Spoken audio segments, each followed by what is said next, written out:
अस्सलाम वालेकुम viewers, welcome to my YouTube channel.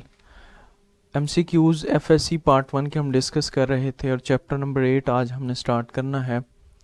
Binomial theorem और बाइनोमियल सीरीज़ का ये चैप्टर है। सबसे पहला क्वेश्चन है the statement 4n greater than 3n plus 4 is true when. अब ये फर्स्ट साइड है, ये इसकी सेकंड साइड है। वो कहता है कि ये साइड ट्रू कब होगी।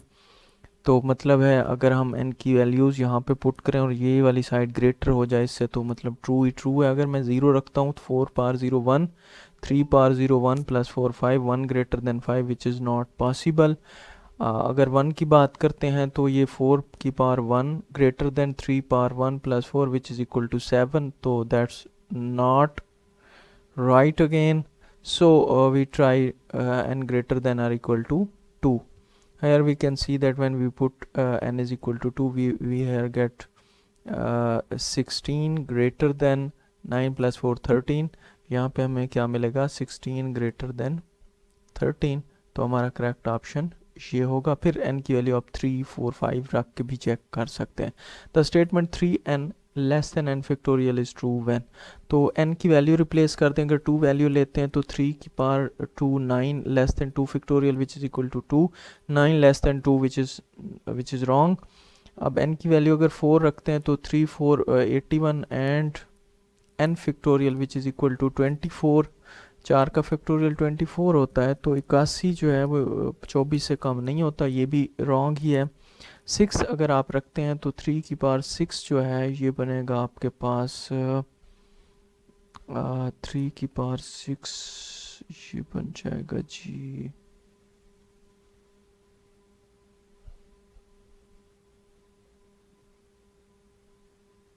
ठीक है 379 एंड 6 फैक्टोरियल ये कितना बनेगा 6 5 4 3 2 1 तो 3 6 6 4 24 24 5 120 6 720। तो ये 6 के लिए भी ठीक नहीं, तो इसका मतलब 6 n ग्रेटर देन 6 के लिए ये फिर क्या होगा वैलिड होगा। 7 की वैल्यू रख के आप चेक कर सकते हैं। The general term of a binomial expansion a plus x की power n is equal to, तो ये फार्मूला इसका क्या है n r a n minus r x r, ये इसका क्या है करेक्ट फार्मूला है, ये आपने याद रखना है। Okay, the number of terms in the expansion of a plus B की पावर n। तो जब इस तरह का एक्सपेंशन आप लेते हैं और उसमें जो नंबर ऑफ टर्म्स होती हैं वो हमेशा क्या होती हैं n प्लस 1 होती हैं, यानी कि जितना आपके पास n होता है उसमें 1 ऐड करते हैं तो वो आपका आंसर होता है। यानी कि कितनी टर्म्स होंगी तो वो n प्लस 1 होती हैं, तो ये इसका करेक्ट ऑप्शन है। In the expansion a plus x की power n the sum of exponent. तो ये पार्ट फर्स्ट की आप अगर बुक उठा के देख लें 3-4 थ्योरम है और उनमें ये एक थ्योरम मौजूद है कि एक्सपेंशन में a प्लस एक्स का जो एक्सपोनेंट का सम है वो हमारे पास क्या होता है n के इक्वल होता है, यानी कि सारा का सारा अगर आप ऐड कर दें। The r plus 1th term in the expansion of a plus x की पावर n इज, तो r प्लस 1th टर्म का मतलब जो है कौन सी टर्म है n r a n minus r x r, ये वाली टर्म होगी, ठीक है, जो उसका फार्मूला है। In the expansion a plus x की power n the exponent of a। अब इसमें मैं लिख देता हूँ कि a प्लस एक्स की पावर n जो है ये किसकी इक्वल है। तो ये हम a n से स्टार्ट करते हैं plus n into a n minus 1 x की पावर 1। अगली जो टर्म है वो होती है n into n minus 1 by 2 factorial a की पावर n माइनस 2 x की पावर 2। इसी तरह बढ़ते बढ़ाते जो हमारे पास आखिरी टर्म है वो क्या बच जाती है x की पावर n। तो अब यहाँ से देखें कि एक्सपेंशन में जो a का एक्सपोनेंट है वो डिक्रीज हो रहा है, n पहले n माइनस 1 फिर n माइनस 2 और एंड पे a की पावर यहाँ पे क्या होगी 0 होगी, ठीक है, विच इज़ इक्वल टू 1। तो उसको साथ लिखते नहीं है, इसका मतलब है कि ये डिक्रीज हो रही है a का एक्सपोनेंट n से 0 पे। और इसी तरह a प्लस एक्स की power n the exponent of x, ये क्या कर रहा है x जो है वो इंक्रीज हो रहा है, पहले उसकी पावर यहाँ पे 1 है, फिर 2 है, एंड पे क्या है n है, तो इसको क्या लिखें आप, इंक्रीजेस फ्रॉम 0 टू n। ठीक है, यहाँ पे भाई a n के साथ x भी है और उसकी पावर क्या है 0 है, तो ये 0 से n को अप्रोच कर रहा है। Middle term in the expansion of a plus b 11 power is r। अब यहाँ पे क्या है हमारे पास मिडल टर्म का फार्मूला, अगर n की वैल्यू जो है ऑड हो, व्हेन n इज ऑड, जब n ऑड हो वो किसके इक्वल होता है, n plus 1/2 and n plus 3/2। ठीक है, ये दो टर्म्स जो हैं वो क्या होती हैं, मिडल में होती हैं। तो n हमारे पास क्या है भाई 11 है, 11 plus 1 12, 12/2 6 and 11 plus 3 14 divided by 2 which is equal to 7। Then 6 and 7th term जो है वो इसके क्या होगी, मिडल में होगी। इसी तरह अगर हमारे पास जो एक्सपेंशन है उसमें जो n की वैल्यू है वो अगर इवन आ जाए, व्हेन n इज इवन, अगर ये इवन आ जाती तो फिर क्या होगा, वो होती है n प्लस 2/1th टर्म। जो मिडल टर्म है वो कौन सी होती है, n/2 प्लस 1th। तो n/2 14/2 plus 1 which is equal to 7 plus 1 8th term. ठीक है, तो इसके मिडल में कौन सी टर्म होगी, 8th टर्म होगी। 6th term of expansion a plus 2x raise to power 13 is, तो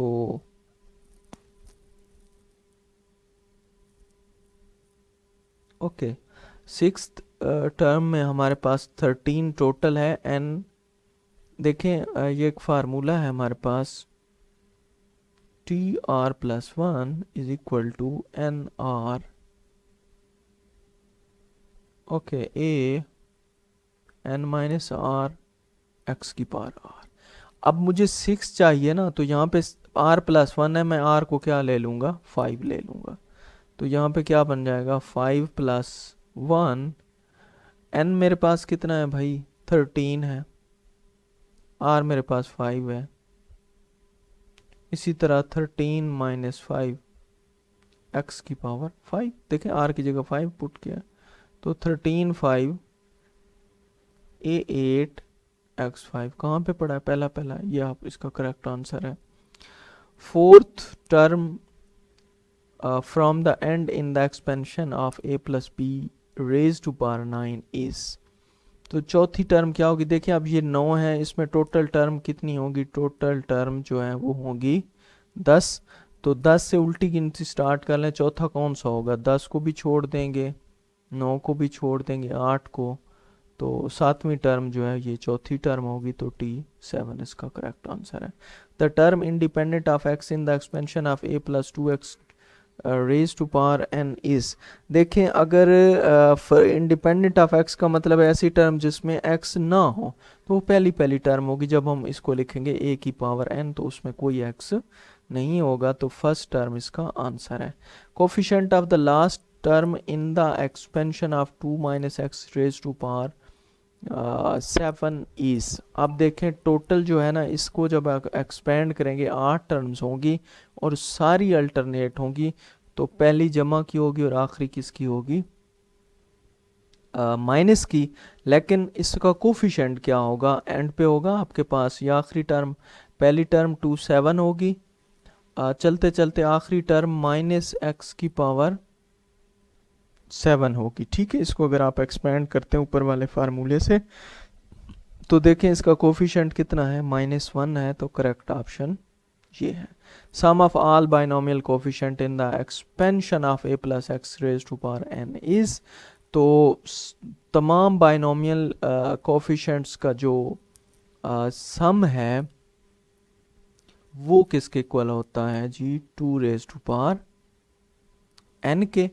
इसी तरह जितने उसमें आड होते हैं उतने ही उसमें इवन होते हैं, यानी कि आड और इवन की तादाद इक्वल होती है, इसलिए जो आड बाइनोमियल कोफिशिएंट्स हैं एक्सपेंशन में वो 2 raise to power n minus 1 है, तो इवन भी क्या होंगे, वो भी सेम टू सेम होंगे, ये आपने याद रखना है। अब n plus one by N plus one zero, इसका डायरेक्ट फार्मूला जो है वो ये इक्वल है किसके, 2n प्लस 1 के, ये इनका डायरेक्ट फार्मूला है।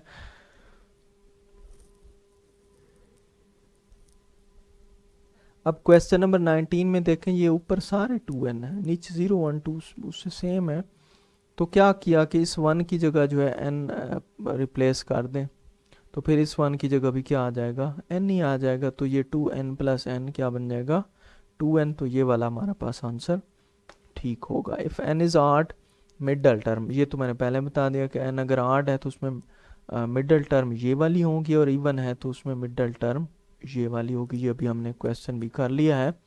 Which term of x plus 2 raise to power 8 is independent of x, तो आखिरी टर्म जो है 2 की पावर 8 जो है उसमें x कोई इन्वॉल्व नहीं होगा, तो last term the series 1 plus x is valid, ये कब वैलिड होगी, देखें ये तब वैलिड होती है, हमने कई जगह पे पढ़ा है when x mod less than 1, ये वाला ऑप्शन यहाँ पे नहीं मौजूद, तो इसको थोड़ा सा ओपन कर लें, फिर x greater than minus 1 less than 1, ये वाला ऑप्शन यहाँ पे मौजूद है, इसको क्लिक करें। 1 plus x square plus x cube is equal to 1 minus x की पावर माइनस 1, ये तो भाई डायरेक्ट आपने फिर इसको देख लेना है, इसको ओपन कर लेना है बाइनोमियल से, तो 1 माइनस एक्स प्लस, अब ये देखें ना ये अल्टरनेटिंग सीरीज है, तो 1 प्लस एक्स की पावर माइनस 1, ठीक है ना, ये माइनस 1 काम ख़राब करता है कि ये एक को जमा बना रहा होगा और एक को माइनस बना रहा होगा। When n is negative or fraction then general term of 1 plus x की power n is t r plus 1 n into n minus one n minus r plus 1 over r factorial x की power r, तो ये इसका क्या है, सही जवाब है। नेक्स्ट है t r plus 1 is equal to 10r minus 2r x की power 10 minus 2r the term independent.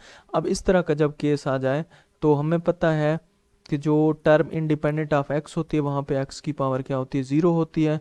इसको कंपेयर करें x की पावर 10 माइनस 2r से, 10 minus 2r is equal to 0, 2r is equal to plus 10 and r is equal to 5, तो इसका fifth term जो है, ठीक है, सॉरी r की वैल्यू अगर 5 आ गई है तो फिर टर्म कौन सी होगी, वो हमेशा देखें यहाँ पे वैल्यू पुट करते हैं, तो वो हमारे पास सिक्स्थ टर्म होगी।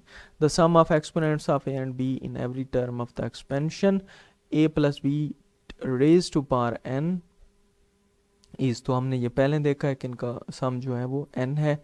एक्सपेंशन ऑफ इज वैलिड, तो आपने क्या करना है कि जो कुछ यहाँ पे दिया गया हो उसको मॉड में रख के लेस देन 1 कर देना है, इस तरह x मॉड लेस देन 1/2, और अगली गेम आप ना भी करें तो आपका जहाँ पे आंसर दिया हुआ है। अब ये कब ट्रू होगा, तो ये बिल्कुल आप ट्राई कर सकते हैं, जब आप वैल्यू 3 रखेंगे, 1 रखेंगे तो ये छोटा हो जाएगा, 2 रखेंगे तब भी ये छोटा हो जाएगा, 3 रखेंगे तो इससे ये काम चल जाएगा। तो n ग्रेटर देन और इक्वल टू 3 फैन is odd number then middle term, तो ऑड के लिए हमने पढ़ चुके हैं कि n प्लस 1/2 होती है, और एक्सपोनेंशियल फिर वही बात 4x की पावर माइनस 2, तो आपने क्या करना है 4x को इसके रख के लेस देन 1, तो x का मॉड लेस देन 1/4 यहाँ पे दिया हुआ है। The middle term in the expansion of a plus B raise to power n is n/2 plus 1, then n is n क्या कहलाएगा भाई, अगर ये हो तो फिर n हमारे पास इवन होगा, क्या होगा, इवन होगा। Number of terms in the expansion of 1 plus x, तो ये पहले भी बता चुके हैं कि नंबर ऑफ टर्म जो है वो क्या n प्लस 1 की इक्वल होती हैं। Number of terms in expansion तो 20 है, तो इसमें पावर अगर 20 है तो इसमें टर्म्स कितनी होंगी, वो 21 होंगी। तो आज के लिए इतना, इंशाल्लाह नेक्स्ट क्लास में नेक्स्ट चैप्टर।